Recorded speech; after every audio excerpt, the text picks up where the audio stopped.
Okay, so we are going to start with our first project in Adobe Illustrator. It's going to be a simple cartoon, and we're going to be exploring a couple of the most basic tools that you can find in Illustrator and a couple of their settings. So things you want open. Some of the interface is very similar to Photoshop. You still have window with all your palettes. Palettes are just a fancy word for the boxes that have important controls. So I want to make sure my layers palette is checked. That's up here now.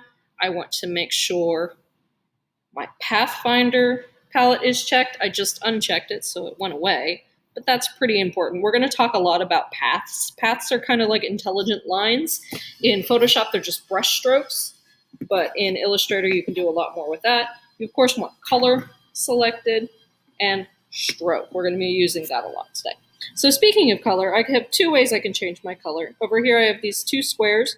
One is the fill of my shape or stroke, and the other is the outline. The outline is, of course, the square that is outlined, and I can switch back and forth between the two pretty easily.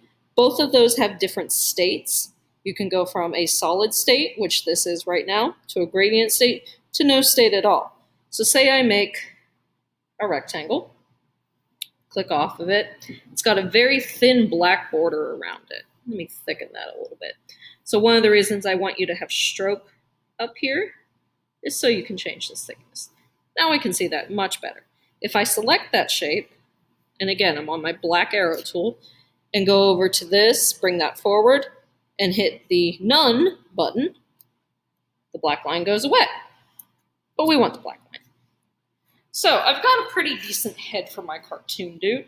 Next, I'm going to create a mouth. If you click and hold on the rectangular tool, you'll come up with the Ellipse Tool. The Ellipse Tool is just a fancy word for circle. So I'm going to come over here, change my color to black. Maybe, if my tablet pen will play nice. There we go. And I'm going to come over here, just so I can show you guys without bothering the circle, how you can alter a path. And the path is basically the computer's knowledge of that shape's outline. It's not the stroke around it, it's something much more. So I've got an ellipse. That would be a decent mouth, but I don't think it looks organic enough. So right now I've been working with the black direct select, or the selection tool. I'm going to come down to the direct selection tool. And it's important you don't have your shape selected when you try to do this. If you have it like that, this is not going to work. So I'm going to click off of there. I'm going to click onto the white arrow. And what happens is you can edit parts of your circle's path lines. You'll notice these little bit squares that keep showing up on my circle. Those are anchor points. Anchor points are points on the path that basically decide this is an important part of the shape. This is how I translate this is a circle. So I'm actually going to click and drag that anchor point up and make a mouth. I could go this way too. I could go up farther. I could go way exaggerated. That's a lot though. I think I'm just going to go with a nice smile. And there we go. I'm going to click off of that. And now I've got a nice little bean shape. I'm going to give him some teeth too. But in order for the next function I'm going to do, I want to make sure that I copy this a couple times. There's several different ways to copy in here. Right now, I'm just going to select it with my black arrow tool. I'm going to hit Command C and Command F. Command V will get you the same result. It pastes it. But see how I jumped over there? If I hit Command F, it's hard to see, but that just pasted the same mouth right over there. So I'm actually going to do that 4 times. 2, 3, 4. And you'll see why I need 4 instances of that mouth in just a minute. So to add some teeth, what I'm going to do next, I'm going to come back to my circle tool. I'm going to change my color to white. And I'm going to make a nice little overlapping shape. We're going to talk a lot about order with Illustrator, not necessarily Law and Order. It's just the arrangement of where your shapes are placed on your artboard. So I'm going to come back over here to my teethers, make sure they're lined up. And what I'm going to do is I can either click and hold Shift to select them both, or I can click and drag over them. So the next thing I'm going to do, I'm going to come into my Pathfinder window. which is down here. It's right over here for me. And I've got several interesting looking buttons over here. What we're going to do is we're going to use the intersect button. This is how I get just this little tiny, really nice curved tooth shape. But here's what happens when you do that. When I hit the select or the intersect button, it gets rid of either of the shapes involved. All that's left now is that.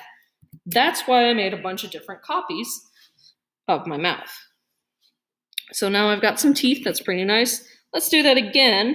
But this time let's make a tongue. Obviously, I don't want my tongue to be white. That's a little bit weird. But that's also a little bit too bright. So maybe something like that. And I'm going to pull that over here. Line it up with another instance of my mouth. I'm going to hit Shift and click to select them both. But I don't want to select the teeth. And I'm going to come back to my Pathfinder, intersect. Now I've got all of these put together. So I'm going to actually click and drag apart so you can see. I want to preserve the grouping of this, so I'm actually going to group all these together. Object, group, or I can hit Command G. Now when I move this, they're all going to move together. Cool, huh? And there's my mouth.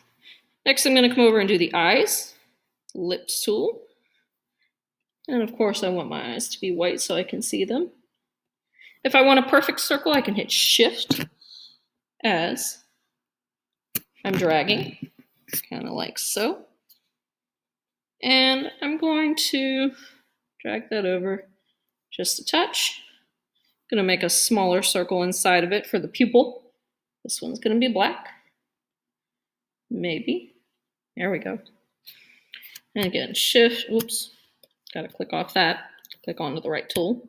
Shift, just like so. Now, I didn't get the colors I wanted, but that's an easy fix. If my color is, or if my shape is selected, all I got to do is click on the color I want it to be, and it should fill it in. There we go. Now let's talk about another, actually I want to move these over just a touch. Let's talk about another function of the Pathfinder palette. I want to add like a little cartoon shine to my little dude's eyes. So I'm actually going to turn off the stroke. I'm going to turn this on to white. And I'm going to got to make sure I've selected the right tool or I'm going to be moving stuff all over the place. I'm going to make a little circle right here. But remember, I don't want the stroke, so I'm going to turn the stroke off. Whoops. You got to make sure the stroke is in front, y'all. Double click on that before you change that. I purposely make mistakes on these sometimes so you guys can see what might be going wrong. All right, so now I've got a nice little shine. I'm going to go back to my direct selection tool.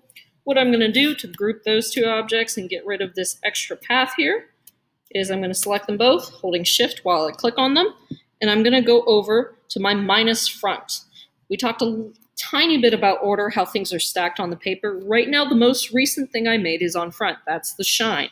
So if I hit minus front, it's going to get rid of just the part that is not intersecting with my eye. There we go. And now I want to make another eye. There's a lot of different ways of doing this.